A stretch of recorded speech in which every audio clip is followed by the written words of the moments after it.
और अब खबरें विस्तार से देख लेते हैं। कल गोंडा में बड़ा ट्रेन हादसा हो गया। चंडीगढ़ से डिब्रूगढ़ जा रही डिब्रूगढ़ एक्सप्रेस के 5 डब्बे पटरी से डिरेल हो गए। ट्रेन हादसे में 3 लोगों की मौत हुई है, जबकि 33 लोग इसमें घायल बताए जा रहे हैं। हादसे पर सीएम योगी ने ट्वीट कर दुख जताया है। वहीं हादसे को लेकर रेलवे ने आर्थिक मदद का भी ऐलान कर दिया है। जान गंवाने वालों के परिवार को 10-10 लाख की मदद रेलवे करेगा। रेलवे ने जांच के आदेश दिए हैं।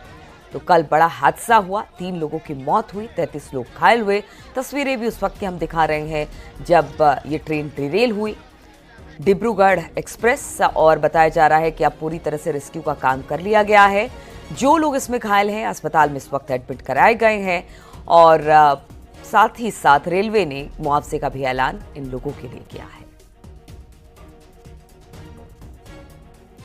तो सीएम ने ये लिया है हादसे का संज्ञान। मृतकों के परिजनों को 10-10 लाख का मुआवजा दिया जाएगा। इसके अलावा गोंडा ट्रेन हादसे में 2 लोगों की मौत हुई, डिब्रूगढ़ एक्सप्रेस हादसे की शिकार हुई। हम आपको बता दें ये आंकड़ा 3 लोगों की मौत अब तक हो गई है। देवमणि त्रिपाठी इस वक्त हमारे साथ फोनलाइन पर जुड़ गए हैं।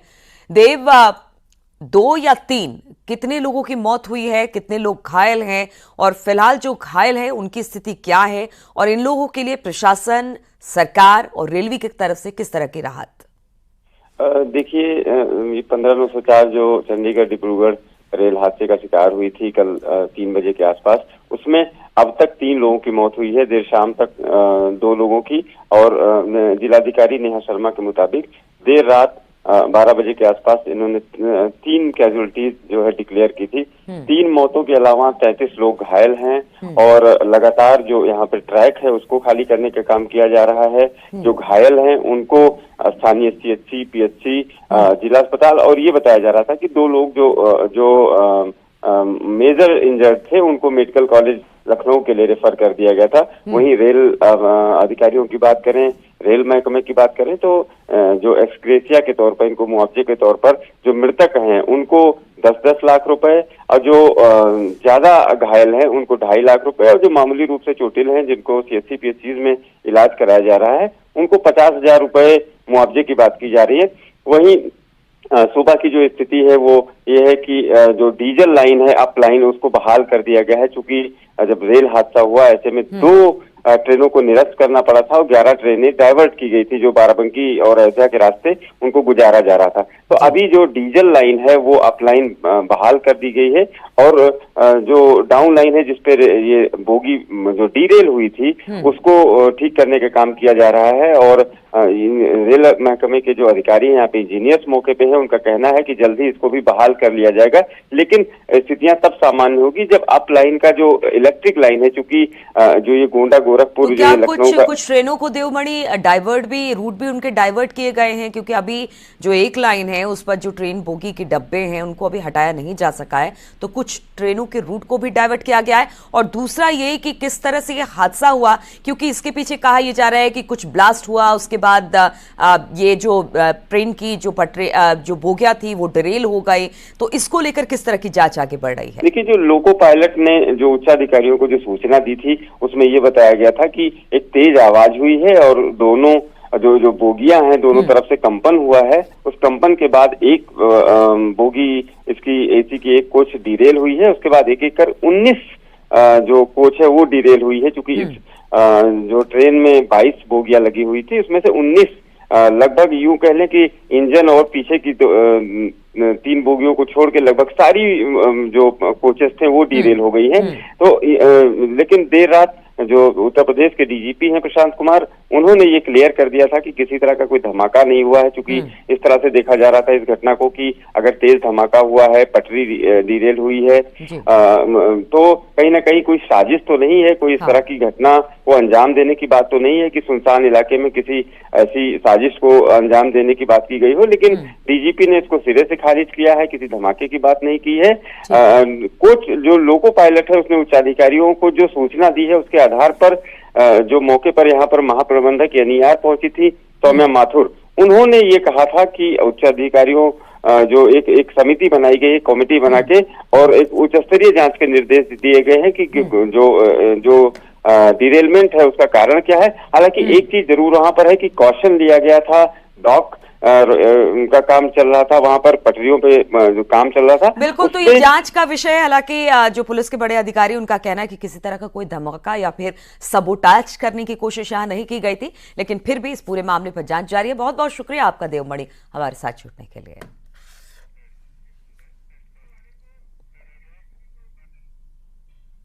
और अब खबर उन्नाव से लेते हैं। उन्नाव में लखनऊ आगरा एक्सप्रेसवे पर तेज रफ्तार स्कॉर्पियो अनियंत्रित होकर पलट गई। हादसे में कार सवार 6 में से 5 लोगों की मौत हो गई। स्कॉर्पियो का ड्राइवर गंभीर रूप से घायल हुआ। पुलिस ने शवों को कब्जे में लेकर पोस्टमार्टम के लिए भेज दिया है। साथ ही पुलिस छानबीन में भी जुट गई है। तो सड़क हादसे में 5 लोगों की मौत हो गई। 6 लोग इस गाड़ी में सवार थे, जिसमें से 5 लोगों की मौत हो गई। जो एक व्यक्ति है, उसकी भी हालत इस वक्त गंभीर बताई जा रही है।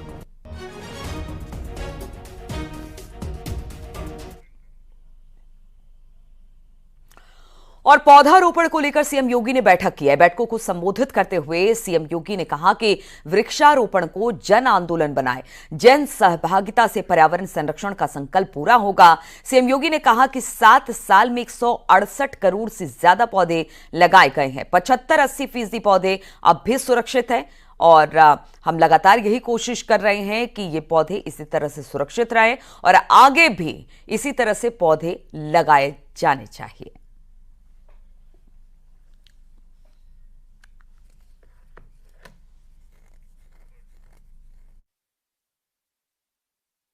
आपने एक नया वो दिया है कि बेटी जब पैदा होगी तो बेटी के नाम से एक पेड़, एक बहुत पवित्र कार्य है ये। और इसी प्रकार के अभियान से ही यह धरती माता बचेगी और पर्यावरण की रक्षा होगी।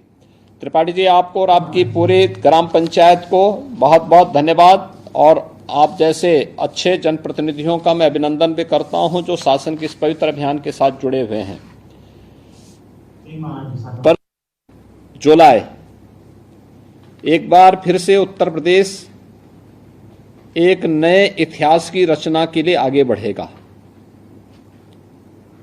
वृक्षारोपण महाअभियान अब तक गत 7 वर्ष में हमने उत्तर प्रदेश के अंदर 168 करोड़ वृक्षारोपण के पवित्र कार्यक्रम को संपादित किया है। और मुझे प्रसन्नता है कि जो हम लोगों ने थर्ड पार्टी इन सभी का सर्वे करवाया है, इस सर्वे में हमारे लगभग ग्रामीण और शहरी दोनों को मिला लें तो 70 से 80% पौधे हमारे अब तक जीवित हैं। और दिल्ली बीजेपी दफ्तर में प्रधानमंत्री मोदी चुनाव में काम करने वाले कार्यकर्ताओं और कर्मचारियों से उन्होंने मुलाकात की। स्नेह मिलन कार्यक्रम में कर्मचारियों से मिलने के बाद प्रधानमंत्री मोदी अपने पुराने दिनों को याद किया और कहा कि मैं भी बीजेपी ऑफिस में सालों तक रहा, आपकी तरह ही काम करता रहा। कार्यकर्ताओं से प्रधानमंत्री मोदी ने कहा कि हम सब एक परिवार हैं।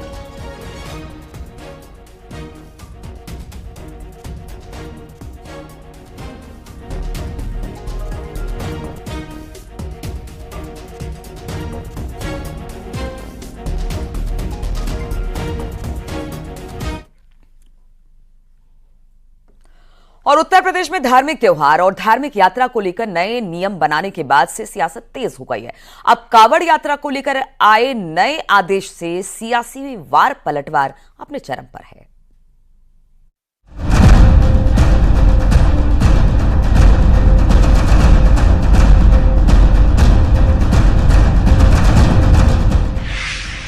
कावड़ यात्रा को लेकर पुलिस के आदेश के बाद सियासत तेज हो गई है।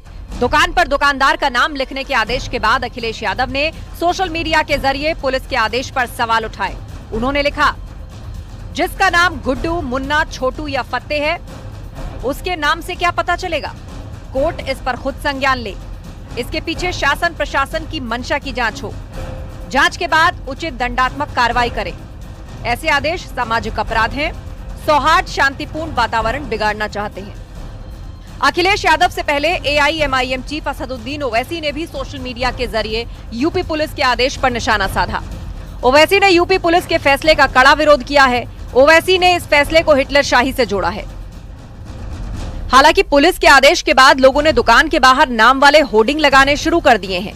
लेकिन सियासत थमने का नाम नहीं ले रही। कांवड़ यात्रा रूट पर दुकानों पर नाम लिखने के मामले का कांग्रेस नेता पवन खेड़ा ने विरोध किया है। उन्होंने कहा कि यह आदेश मुसलमानों के आर्थिक बहिष्कार के लिए जारी किया गया है, जिसे हम नहीं होने देंगे। साथियों, एक नया फरमान आया है कि कांवड़ यात्रा के रास्ते में जितने भी फल सब्जी बेचने वाली रेहड़ियां हैं, स्टॉल्स हैं या ढाबे रेस्टोरेंट्स हैं, ये खाने के ढाबे हैं, तमाम लोगों को अपना नाम बोर्ड पर लिखना होगा। इसके पीछे की मंशा बड़ी स्पष्ट है, आप समझ गए होंगे। हिंदू कौन है, मुसलमान कौन है। हो सकता है इसमें जाति भी हो, मंशा में, इनके मंशा में ये हो सकता है कि कहीं दलित तो नहीं है, ये सब हो सकता है, बिल्कुल संभव है। ये करना जो ये कांवड़ यात्रा पे ये प्रपोज कर रहे हैं, इसके पीछे मंशा है इकोनॉमिक बॉयकॉट ऑफ मुस्लिम्स को नॉर्मलाइज करना, कैसे आर्थिक बहिष्कार का सामान्यकरण करना है मुसलमानों का। तो इस मंशा को तो हम कामयाब किसी के लिए नहीं होने देंगे, वो हिंदू के लिए करे हो, मुसलमानों के लिए करे हो, किसी के लिए भी करें, हम नहीं होने देंगे। दुकान पर नाम लिखे जाने का जहां मुस्लिम नेता और अखिलेश यादव विरोध कर रहे हैं, वहीं से लेकर कैबिनेट मंत्री संजय निषाद का कहना है कि सभी दुकानदारों को अपना सही नाम लिखना चाहिए। किसी दूसरे धर्म के लोगों को धोखा देना सही नहीं है। कोई न कोई शासनादेश या नियम पारित होता है तो उसके पीछे कोई न कोई कारण होता है, कहीं कोई कमियां होती हैं, गलतियां होती हैं, उसे आदमी गलत न काम करे उसके लिए कानून हो सकता है, बनाया गया हो, उसके बारे में तो पुलिस विभाग ही बताओ। लेकिन मैं इतने कहूंगा कि जो मालिक हो कोशिश करके कि खुद अपने चलाए और अपने धर्म, अपने जाति, अपने समाज, अपने प्रति निष्ठावान रहना चाहिए, न कि समाज में भ्रम फैला के काम करना चाहिए। इनका मकसद ये है कि वो कांवड़िए जो यात्रा लेकर जाएंगे वो ये पता कर सकें कि ये दुकान मुसलमान की है और इससे कुछ नहीं खरीदना है। ये जो बयान दिया गया है वो इस नज़रिए से दिया गया है ताकि मुसलमानों की दुकानों से कुछ ना खरीदा जाए और पता चल जाए कि ये मुसलमान की दुकान है। अभी जो इनकी दशा हुई है लोकसभा में, ये इन्हीं हरकतों की वजह से हुई है। कांवड़ रूट पर पड़ने वाली दुकानों के बाहर दुकानदारों के नाम लिखने के आदेश के खिलाफ ह्यूमन राइट कमीशन में शिकायत की गई है। टीएमसी सांसद ने इसे लेकर मुजफ्फरनगर पुलिस के खिलाफ मामला दर्ज कराया है। आपको बताते हैं कि आखिर पूरे मामले में सियासी घमासान क्यों मचा है। दरअसल मुजफ्फरनगर में कांवड़ यात्रा को लेकर बड़ा फैसला लिया गया। दुकान पर दुकानदार का नाम लिखना जरूरी है। नाम लिखने से शिव भक्तों को कंफ्यूजन ना रहे। खाने पीने वाली दुकानों में नाम लिखना जरूरी है। कांवड़ यात्रा में गड़बड़ी या फिर श्रद्धा से खिलवाड़ ना हो। देखिए, कांवड़ की तैयारियां शुरू हो गई हैं और हमारे जनपद में लगभग 240 किलोमीटर का कांवड़ मार्ग है। इसमें जितने भी खान पान के दुकानें हैं, चाहे वो होटल, ढाबे, ठेले, जहां से भी कांवड़िए अपनी खाद्य सामग्री खरीद सकते हैं, उन सबको ये निर्देशित किया गया है कि अपने प्रोप्राइटर के या काम करने वालों के नाम जरूर डिस्प्ले करें। ये इसलिए ज़रूरी है ताकि किसी प्रकार का कोई कन्फ्यूजन किसी भी कांवड़िए के अंदर ना रहे और ऐसी स्थिति ना उत्पन्न हो कि कहीं कोई आरोप प्रत्यारोप हो और बाद में कानून व्यवस्था की स्थिति उत्पन्न हो। इसलिए ऐसा निर्देश दिया गया है और सब इसको अपनी स्वेच्छा से इसका पालन कर रहे हैं। दरअसल कुछ दिनों पहले योगी सरकार में मंत्री कपिल देव अग्रवाल ने दुकानदारों से अपील की थी कि मुस्लिम दुकानदार अपनी दुकान में अपना नाम जरूर लिखें, जिससे कांवड़ यात्रा के दौरान यात्रियों को कोई कंफ्यूजन ना रहे। तो हिंदू कैसा व्यवहार करता है, क्या उसके यहाँ खान पीन होता है, कैसा वेज नॉन उसकी गारंटी ये ना हो, तो कम से कम मुख्यमंत्री ने कहा है कि अपने नाम के नीचे बड़ा नाम लिखे वो भी, और किसी हिंदू के नेता के नाम से, हिंदू के नाम से किसी मुस्लिम का नाम ना हो, ताकि इसमें कंफ्यूजन होता और बाद में पता लग जाता उसके नाम से विवाद बढ़ने की संभावना है। इसको आप सुनिश्चित करें और ढाबे वाले को बोल मिले उसकी मॉनिटरिंग नहीं इंस्पेक्टर्स के माध्यम से आप कराएंगे। कांवड़ रूट को लेकर सहारनपुर और शामली में भी आदेश जारी किया गया। कांवड़ रूट की दुकानों पर दुकानदार का नाम लिखना होगा। मुजफ्फरनगर के बाद सहारनपुर और शामली में आदेश का पालन किया गया। सहारनपुर डीआईजी ने आदेश जारी किया है। दुकान किसी अन्य व्यक्ति की है और उस पर पोस्टर और नाम कुछ और लिखा गया, जिससे भ्रम की स्थिति पैदा होती है, विवाद की स्थिति उत्पन्न होने की संभावना होती है। इसको देखते हुए जितने भी होटल हैं और ढाबे हैं उनका नाम जरूर इंगित करें, ताकि किसी भी व्यक्ति को किसी प्रकार की समस्या उत्पन्न ना हो और कांवड़ यात्रा सकुशल उत्पन्न हो। जो भी यात्री आए उनको सही कीमत पर चीजें मिले और सही सामग्री उनको उपलब्ध हो सके। कांवड़ रूट की दुकानों पर दुकानदारों का नाम लिखने के आदेश पर भले ही सियासी तनातनी जारी है, लेकिन बागपत में रेहड़ी और ठेली पर सामान बेचने वालों के साथ कई दुकानदारों ने भी इसका समर्थन किया है।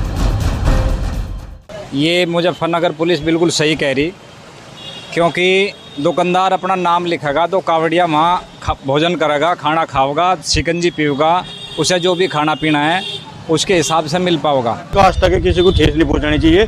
यह आदमी मेहनत कर रहा, दही तुड़ा रहा, धूप मारा, कोई गड़बड़ हो गया, कोई खाने में गड़बड़ होगी तो उसका पता तो लगना चाहिए किस आदमी ने क्या करा, उसकी पहचान तो होनी चाहिए। आदमी खा गया चलता बना, उसकी हालत बिगड़ी तो जिम्मेदार कौन होगा? बहुत बढ़िया फैसला है। जो प्रशासन आदेश देगा हमें वो ठीक है और मानने के लिए हम तैयार हैं।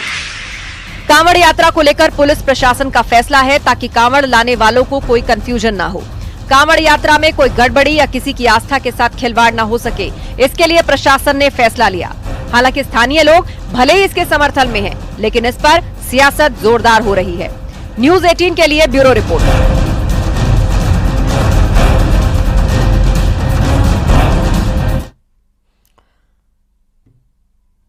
और जालौन में कोर्ट के आदेश के बाद फरार चल रहे आरोपी के घर कुर्की की कार्रवाई की गई। गांव में डुगडुगी बजाकर कार्रवाई की गई। आरोपी के घर मुनादी करवाने के बाद थाना प्रभारी ने घर के दरवाजे पर नोटिस चस्पा कर दिया। सिरसा कलार जरबाब गांव में ये कार्रवाई की गई है पुलिस की तरफ से।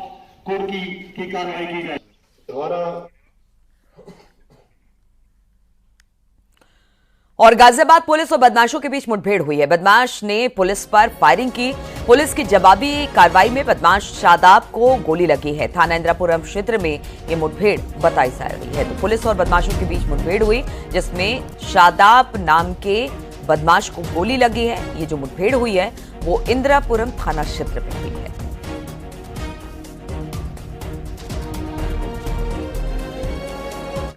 और महाकुंभ को लेकर प्रयागराज में साधु संतों और अधिकारियों के बीच बैठक हुई।